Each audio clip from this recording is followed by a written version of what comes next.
जय हिंद जय भारत सभी साथियों के लिए। तो मैं रामकुमार आपका अपने परिवार यूपी पुलिस फैमिली में आप सभी भाई बहनों का हार्दिक स्वागत करता हूं। तो आज मैं आपके जो डाउट है एसएससी जीडी से रिलेटेड जो कि अपडेट कर लाया है आरएफडी को लेकर कि वैकेंसी बढ़नी है क्या, तो उन्हीं सब चीज़ों के आपके डाउट क्लियर करने के लिए आ गया हूं कि कब तक आपका रिजल्ट आने वाला है, दौड़ की तैयारी कितने नंबर तक के साथ ही कर सकते हैं और नॉर्मलाइजेशन कितना मिल सकता है, और अब दौड़ होगी जो किस तरीके से होगी, ग्राउंड में होगी या रोड पर होगी, वो अभी सभी आपको अपडेट बताने वाला हूँ। ठीक है, तो वीडियो करते स्टार्ट। जैसे कि पहला है कि भैया रिजल्ट कब तक आएगा। जैसे कि आपने भी 6 मई को कल ही क्या देखा, एक अपडेट आया है और आप ये समझ लीजिए कि रिजल्ट की तैयारी पूरी तरीका से चालू है। तो ये समझ लीजिए आपकी जो तैयार रिजल्ट आपको 15 और 20 मई के बीच में बिल्कुल देखने को मिल सकता है कि 15 और 20 मई के बीच में आपका रिजल्ट बिल्कुल आ सकता है, इसमें कोई दिक्कत वाली बात नहीं है। ठीक है, अब दौड़ कब तक होगी, देखो जैसे कि आप सभी जानते हैं कि 15 से 20 मई का रिजल्ट आना है और आप सबको पता है कि 2 जून से कितनी 2 जून से जो आपका एससी एम है उसकी बीएसएफ की क्या होनी है, रनिंग वगैरह होनी है। ठीक है, तो उसकी रनिंग होगी, तो उसकी रनिंग के बाद ही समझ लीजिए आप ये सोच लीजिए कि आपका लास्ट जून या फर्स्ट वीक जुलाई का, मतलब इतनी आपकी दौड़ हो सकती है, या तो लास्ट जून में हो सकती है या तो आपकी फर्स्ट वीक की जुलाई में क्या हो सकती है, आपकी रनिंग आपको देखने को मिल सकती है। अब बात करते हैं कट ऑफ कितनी रहेगी, तो कट ऑफ कितनी रहेगी, जैसे कि आप देख सकते हैं कि आपकी जो वैकेंसी है वो कितनी 53,000 है। 53,000 लगभग आपकी जो वैकेंसी है, तो वैकेंसी जैसे 8 गुना बच्चे आपको ये बुलाने वाले हैं।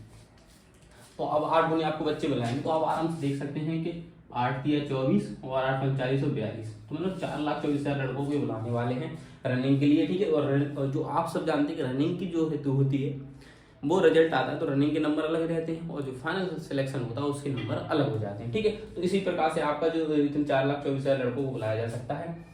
अब नॉर्मलाइजेशन कितना मिलेगा, कितने नंबर पर वाले लड़के दौड़ सकते हैं, तो आप ये समझिए पिछली बार की शायद 133 कुछ ऐसे क्वेश्चन क्या लगे थे, लगी कि मेरिट 133 गई थी, 135 ऐसे कुछ लगभग क्या है मेरिट आपकी जनरल की लगी थी। ठीक है, तो मैं यही बताना चाहता हूँ कि आप ये समझ से कम, मतलब थोड़े बहुत ही कम मान के चलो, जैसे कि आप ये समझ लो कि 126 या प्लस ऐसे आपकी मेरिट जाने वाली है, तो वो अपन को ऐसा लगता है कि वैकेंसी बढ़ी है तो शायद कंपटीशन भी कम होगा, लेकिन ऐसा भाई कभी भी नहीं होता है, ऐसा कभी भी नहीं हो सकता। जैसे कि अपनी यूपी पुलिस को ही देख के चल रही कि यूपी पुलिस में पहले मान लो 49,568 थी, तो उसकी मेरिट कितनी कम गई थी। अब की बार वैकेंसी कितनी थी, 62,244 थी, वो मेरिट कितनी की जान लगी। तो ये हम तय नहीं कर सकते हैं कि वैकेंसी बढ़ गई है तो शायद मेरिट कम हो जाए, मतलब कि वैकेंसी बढ़ गई तो मेरिट कम होगी, तो ऐसा कुछ नहीं मेरे साथ ही। मेरिट ये समझ लो इसकी लगभग या थोड़ा बहुत ही अंतर समझ लो आप मेरिट में, और देखो मैं कैसे पता चले इससे ऊपर भी जा सकती है भाई, मैं कुछ ऐसे ये लगभग ही बता रहे हैं ना अपन, क्योंकि सब खेल आप सब जानते हैं किसका है, सब खेल आपका नॉर्मलाइजेशन का है।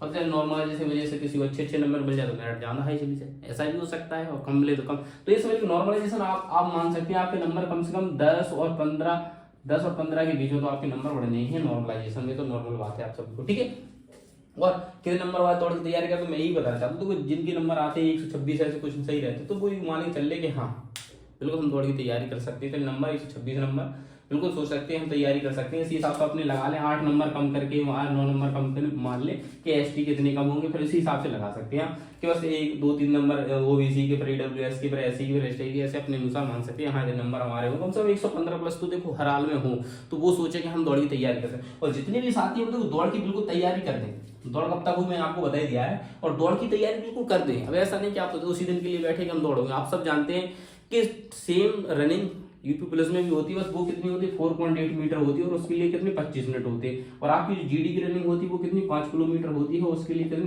24 मिनट होते हैं। तो आप देख सकते हैं। अब आप बात आती है कि RFID से दौड़ोगे, इसका मतलब क्या है, तो मैं इसका मतलब आपको बताना चाहता हूँ। RFID का मतलब ये है कि आपको 23-59 में रनिंग निकालनी पड़ेगी। जैसे अगर 24 में आओगे तो आपको फेल कर दिया जाएगा, जैसे 24 में आए तो फेल हो जाएगा, मतलब चिप बनने वाली है आपके पैरों में, मान के चल लो। क्योंकि अब आपको ये भी पता करना है कि जब चिप बनेगी तो रनिंग ग्राउंड में होगी, और जाहिर सी बात है कि चिप बननी तो ग्राउंड किस में होगी, ग्राउंड में रनिंग होगी, रोड पे भी हो सकती है।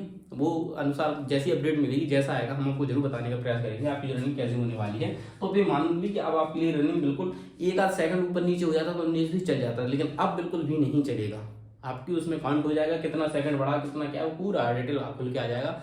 पहले होता था कि चलो 1 सेकंड होता चलो ठीक है आ जा भाई, आ जा तू भी आ जा, तू भी ऐसा हो जाता, लेकिन अब ऐसा कुछ होने वाला नहीं है। आपको फिक्स चाहिए था तो चाहिए था, तो वो तैयारी को अच्छे से बिल्कुल करके चले। ठीक है, बिल्कुल रनिंग को तैयारी करके चले। देखो जिन भी साथी का इंतजार कर रहे हैं मेरा रिजल्ट है, भाई रिजल्ट का वेट मत करो, आप अभी स्लो रनिंग करना स्टार्ट कर दो। जैसे ही आपका रिजल्ट आता है, आपको लगता है कि हाँ मैं इसमें हूँ और मेरे 5-6 क्वेश्चन ऊपर है तो मेरा हो सकता है, तो बिल्कुल फिर आप क्या कर सकते हैं, रनिंग को क्या कर सकते हैं, स्पीड से उस हिसाब से कर सकते हैं। क्या करते हैं लड़के, अभी तो रनिंग करेंगे नहीं, जैसे रिजल्ट आता है फिर भागना स्टार्ट करते हैं, और फिर भागते हैं तो कहीं कहीं इंजरी होने लगती है, कि घुटने में दिक्कत आती है, कहीं जो अपना पैर रहता है उसमें दिक्कत आने लगती है, ठीक है, कई परेशानियां होती हैं, उनका पेन गायब नहीं हो, दर्द होते रहते हैं। और देखो सभी साथी अपना मेडिकल भी देखो जिनका रिजल्ट के बाद आता है कि हाँ मेरा हो सकता है, तो पहले से अगर चाहते तो अपना प्री मेडिकल करा सकते हैं, जिसमें जो कमियां हैं वो उनमें क्या कर सकते हैं, सुधार कर सकते हैं मेरे साथी। और इससे कोई रिलेटेड अपडेट आएगा जैसे ही आता है, मैं आपको सबसे अपडेट कराने का प्रयास करूंगा साथी। और कोई जानकारी हो तो आप बिल्कुल कमेंट कर सकते हैं, आपका भाई आपको जल्दी जवाब देगा। मिलता हूँ नेक्स्ट वीडियो, तब तक के लिए जय हिंद, जवाहर, इंकलाब जिंदाबाद।